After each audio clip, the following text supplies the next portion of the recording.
after wilting comes falling. Good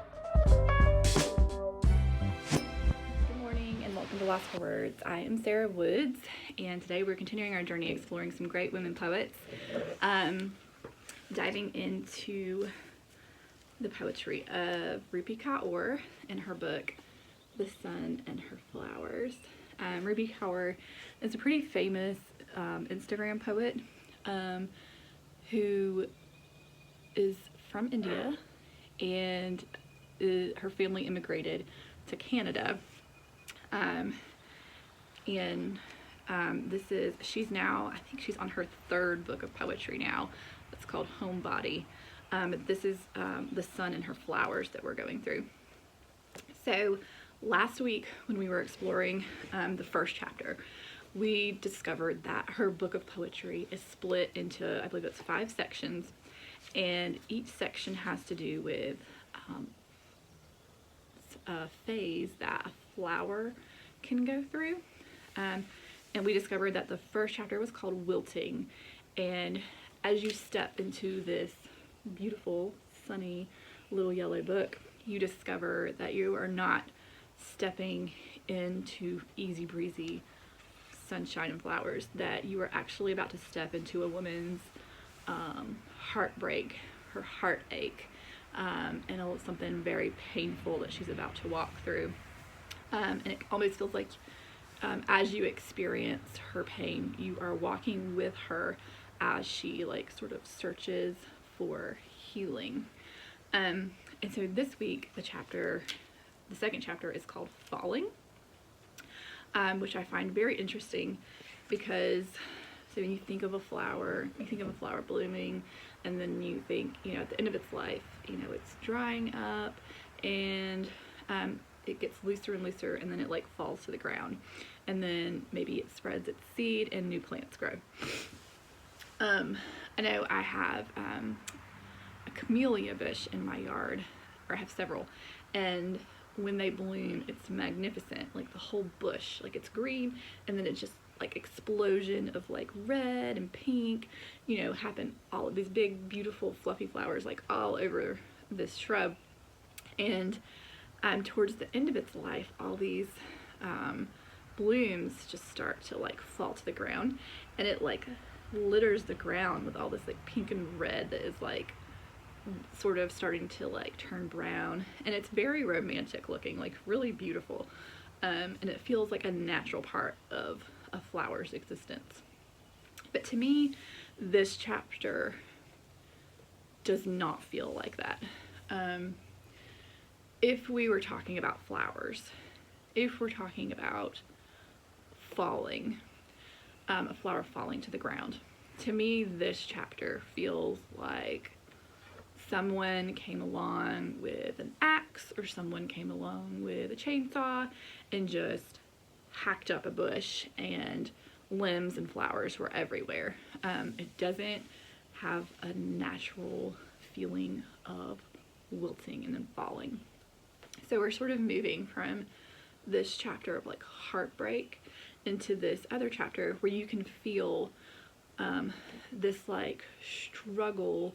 I feel to love, this woman is struggling to love herself, despite all her thoughts, despite what's coming at her from other people, despite what's coming at her from her culture. And a theme that I actually noticed in this chapter was a theme of abuse. And to me, it felt like there was abuse coming from 3 different angles in this chapter. And I feel like those 3 angles were, a lot of times when you think of abuse, you think of a person, the abuser, and the victim, the person being abused by this person. And there is that. There's a poem called Home in here, where she tells a story of basically this woman getting ready. She's excited to go out, she's getting dressed, and she goes somewhere, and she has this encounter with this male friend, and this male friend goes from being a safe place to someone who becomes like a perpetrator, someone who basically abuses and rapes her, and is hungry for her body and has no respect for her boundaries or her desire for what she wants to do with her body. And it's a really, I mean, it's a really sad poem, and so I feel like if that is something that's ever happened to you, or if, I don't know, it could be a very difficult poem to read if you're very sensitive to things like that. But you can feel her trying to keep herself, like, even though this person has come in with a chainsaw, like hacked up this shrub, and caused a falling of her flowers that isn't natural, like, she is desperately trying to, like, claim healing for herself, love herself, in spite of these things, which is pretty amazing. And you can, she has one poem in there where she talks about, like, what does she say? She said, I can still feel, it still hurts in all the places that he touched me, the first time he touched me. So you can feel this, like, sense of pain that is, like, is staying with her. Like, it's not something, like, that just happens and you walk away from and it has no effects on the rest of your life. So it's really sad. But the other angle of abuse that I can see in this chapter is that it comes from the self, towards the self. This feeling of, it seems like, self-hatred, a hatred of the body, a hatred of the self, like that it's the self, there's nothing about the self that's enough. And the third place that I can feel this feeling of abuse coming from, so we've got a male figure causing abuse, and then we have the self causing abuse, and then the third place was culture. You can feel this feeling, and it's very intertwined with the self-hatred, I feel like, and the self-abuse in this chapter. And it's this feeling of, like, where she is comparing herself to these other women, and, like, looking at her body and, like, shaming it because it doesn't match the aesthetic of these other women, that our culture, is, like, shoving at her. But I feel like this really, reading this really, I feel like it stretched my thinking a little bit about our culture a little bit, and how we,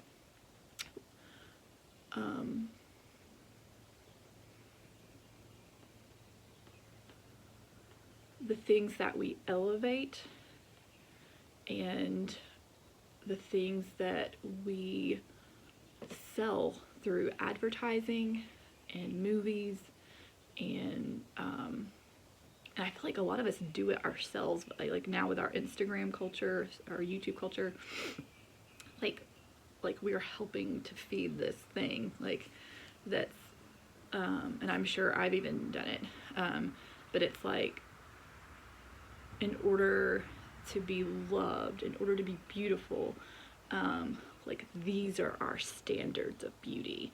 These are our standards of beauty that we, like, adore and worship and strive for. And like, when we're in this, if we can reach this, then we'll know what it's like to be beautiful. Then we'll know what it's like to be loved. Then we won't get hurt anymore, because everyone will love us. Like, if we're loved and we can't be hurt, like, then this is what we need in order to get there. Have you ever thought about that before? Like, the way our culture sells us things, telling us we need these things to be beautiful, that we're not enough. Like, they don't say it in an abusive way. They actually say it in a way that sounds happy and beautiful and sweet, you know? Like, they actually are looking out for our best interest. But really, it's sort of twisted. And I'm like, anything that is like telling us that we're not enough and that we need to change ourselves in order to be beautiful or be loved, I feel like we're bombarded with that kind of like culture, advertising, media, and I was like, actually, it feels very abusive to the our minds and our spirits. And it's funny, I never thought of it as abuse before, and I don't know if you agree with me, but I'm just imagining, like, okay, imagine a mother and she's like shoving, like, okay, you want to be beautiful, like, you need to darken your skin. No, you need to lighten your skin. You need to get all the hair off of your body. No hair on your body. You need to, your breasts are not big enough to be beautiful. Like, you need breasts that look like this. Your hips need to look like this. Your stomach needs to be flat. Your legs need to be like this. Your rear end needs to be like this. Like, people are like we're being convinced that we actually need to like surgically mutilate ourselves and change ourselves to look like an ideal. Like, we have been sold this idea and it is working. Like, we have believed the lie that we are not beautiful and that we are not enough. And I feel like that's abusive. You might disagree with me, but I don't feel like the way we advertise or the way that we do media is like a gentle, like, we just want to be here to help you be your best self. Like, that's not what is selling millions and billions of dollars worth of beauty industry. It's yeah. But anyway, I'll read just a couple of these, and you can feel them sort of intertwined together, those ideas in this chapter. This one says, "Why are you so unkind to me? My body cries. Because you don't look like them," I told her.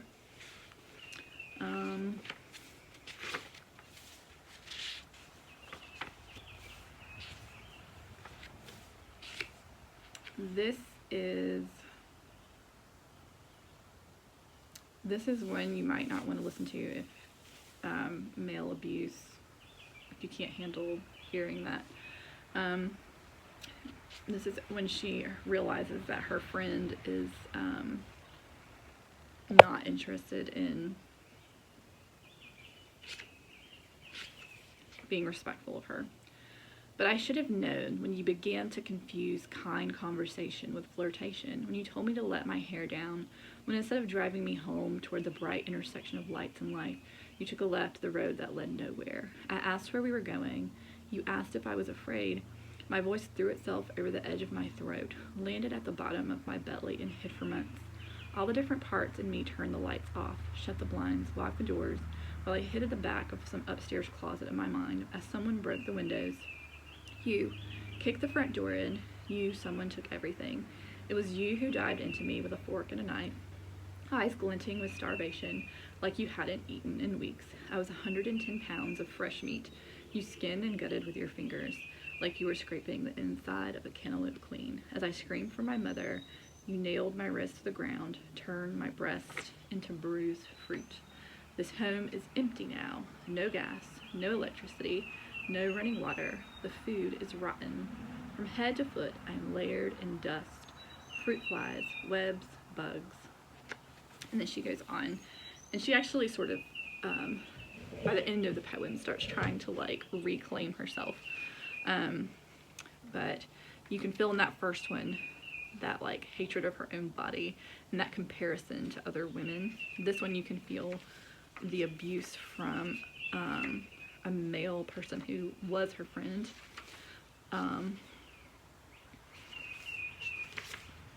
Let's see. This is another one. I am having a difficult time right now comparing myself to other people.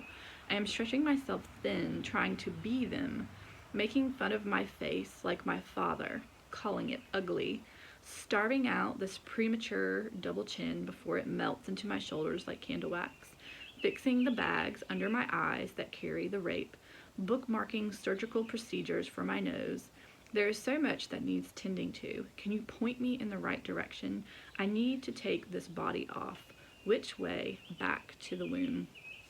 I feel like that poem, you can feel like this huge like rejection of her own body. She's rejected her nose, like the way that God created her body, made her nose, and she is calling her face ugly. She said, point me in the direction so I can take this body off. Like her spirit is craving a body that is different so that she can feel what her idea of beauty is, what her idea of enough is. And it's like very tragic. It's like just this, to me, it's like this feeling of, it's brutal. Like that's a brutal description of like a murder of the body from herself. You know what I mean? So we've had this male person who has like, you know, ravaged her body. Now she's ravaging her own body. So we've got herself and this male figure. And then there's this other poem. That's not it. Hold on. This is like, this is when describing her experience of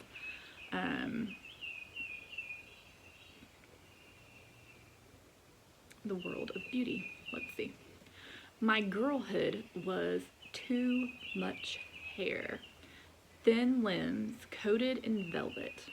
So, I mean, I guess at this moment you kind of imagine Rupi Kaur. You imagine she has beautiful skin, this like dark, like almost golden, coppery skin, and she has like really like luscious, rich black hair that is gorgeous, and you imagine that her body also has hair on it, which for half of the world out there is pretty normal. But for some reason our culture has convinced us that it's not. So here we go.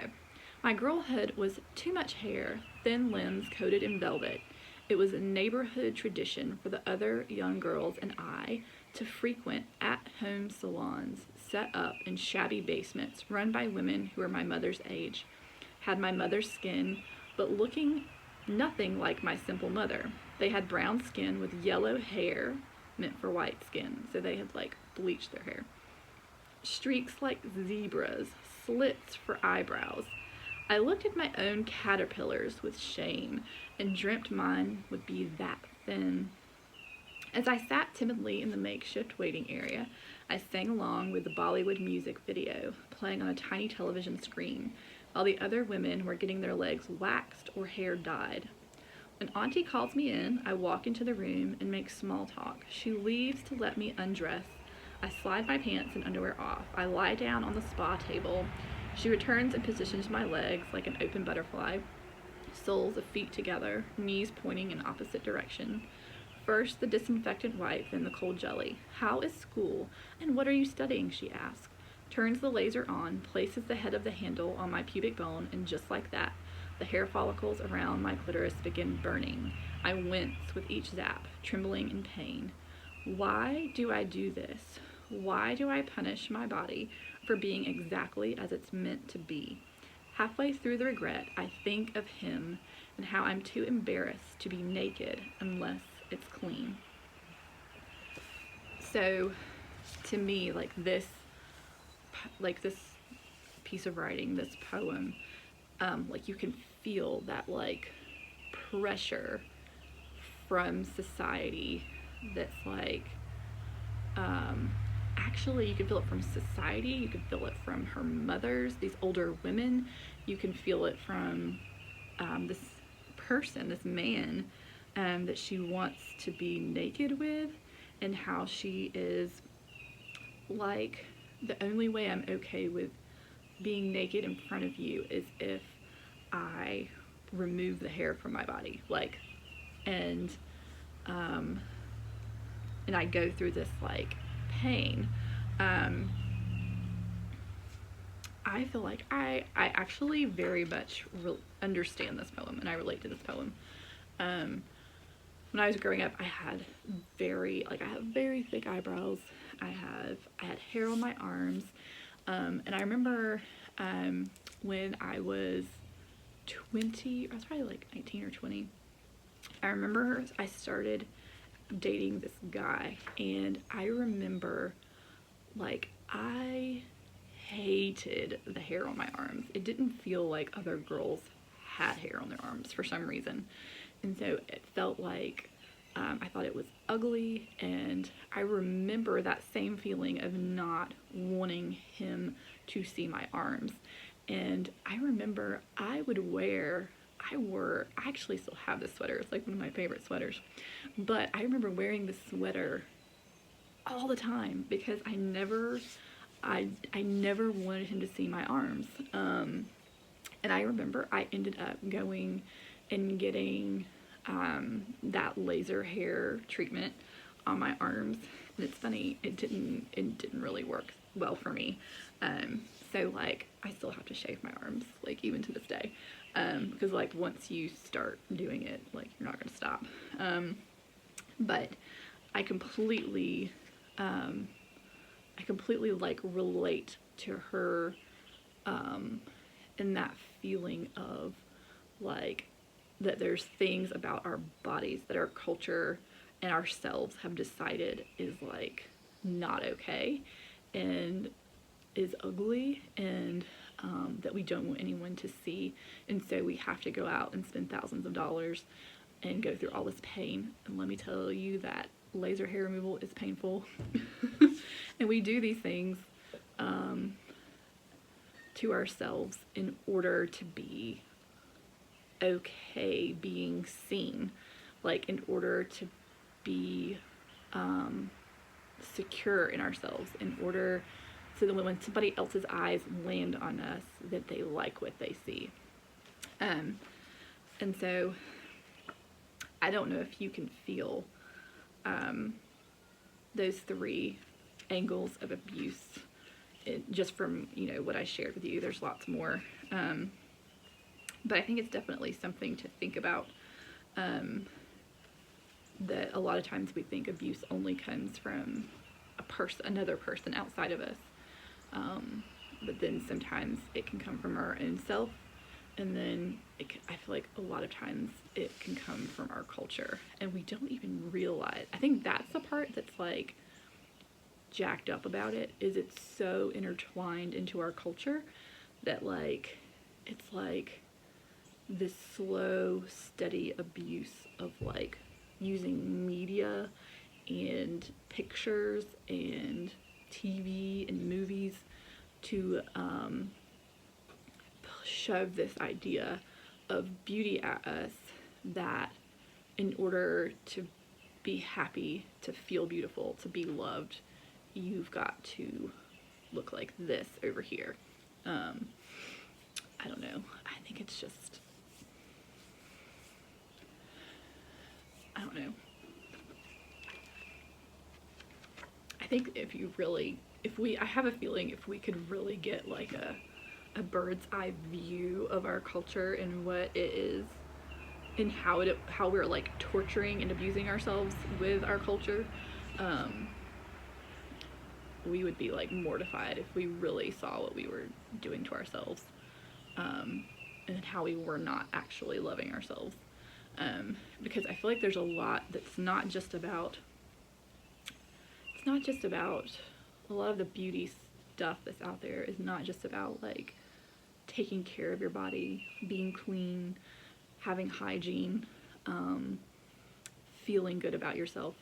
Like, it goes so much further than that, into convincing us that we're not enough so that we can spend all this money to make ourselves better or whatever. I don't know. But anyway, that was what I discovered in that chapter. So to me, that falling of those flowers, I don't know what it would look like to write a chapter about like psychologically, about flowers falling, that would be more natural, and not such a massacre. To me, this falling of these flowers, there was nothing beautiful about that. To me, there was nothing beautiful about this falling. To me, it was abusive, and it's a massacre. It's terrible. It's abuse.